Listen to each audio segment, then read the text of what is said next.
आप देख रहे हैं मीडिया टुडे 24 में आपके साथ शहाना खान। आखिर अमेरिका को हो क्या गया है? वो क्यों इस तरह की उल जलूल हरकतें कर रहा है? कभी वो टैरिफ लगा देता है तो कभी वहां के प्रवासी भारतीयों को हथकड़ियों में बांधकर भेजता है।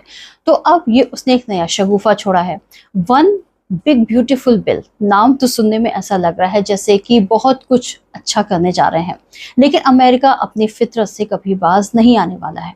अमेरिका में प्रस्तावित एक नए बिल से इंडिया के माइग्रेंट्स की चिंता बढ़ गई है। इस बिल के तहत इंटरनेशनल लेन देन पर 5% टैक्स लग सकता है, जिससे इंडिया में पैसा भेजना महंगा हो जाएगा।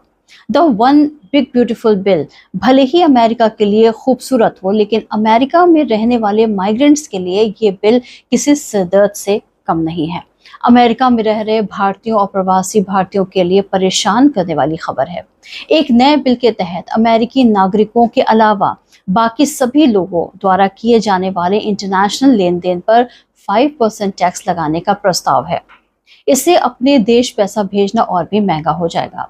अगर ये बिल पास हो जाता है तो H1B F1 जैसे नॉन इमिग्रेंट वीज़ा धारकों, ग्रीन कार्ड होल्डर्स और बिना कागजात वाले माइग्रेंट पर भी ये टैक्स लागू होगा। वेस्टर्न यूनियन, पेपाल या बैंकों जैसे प्लेटफॉर्म के जरिए होने वाले लेन देन पर ये टैक्स तुरंत काट लिया जाएगा। हालांकि अभी तक कांग्रेस ने इस बिल को पास नहीं किया है, लेकिन अगर इसे मंजूरी मिल जाती है तो ये जुलाई 2025 से लागू हो सकता है। ये इलीगल माइग्रेंट्स को रोकने और फॉरेन जाने वाले कैश फ्लो को कंट्रोल करने के लिए रिपब्लिकन पार्टी के लंबे समय से चले आ रहे राजनीतिक प्रयासों का हिस्सा माना जा रहा है। 2016 में ट्रंप ने मेक्सिको सीमा पर दीवार बनाने के लिए पैसा जुटाने के मद्देनजर पहली बार इस विचार का प्रस्ताव रखा था। अब इसे H1B F1 वीजा धारक और ग्रीन कार्ड होल्डर जैसे कानूनी निवासियों को भी शामिल करने के लिए इसका विस्तार किया जा रहा है। रिजर्व बैंक के आंकड़ों के मुताबिक 2023 में माइग्रेंट्स ने इंडिया में 10 लाख करोड़ रुपए भेजे थे। इससे लगभग 2.72 लाख करोड़ रुपए अमेरिका से आए थे। अगर इस तरह के लेन देन पर 5% टैक्स लगाया जाता है तो भारतीयों को सालाना लगभग 14,000 करोड़ रुपए का नुकसान होगा।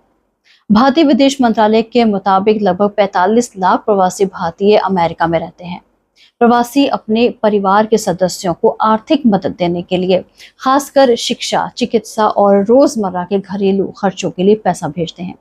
ये रियल एस्टेट और शेयर बाजार में निवेश का एक प्रमुख स्रोत है।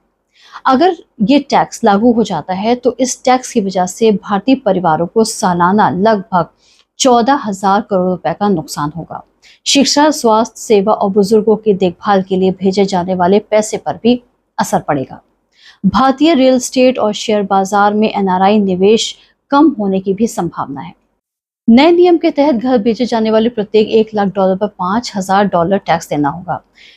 $1 लाख इंडियन करेंसी में देखा जाए तो 85,60,000 रुपए के करीब बनता है और उस पर 5% टैक्स मतलब $5,000 हुआ। ये एक बड़ा नीतिगत बदलाव है।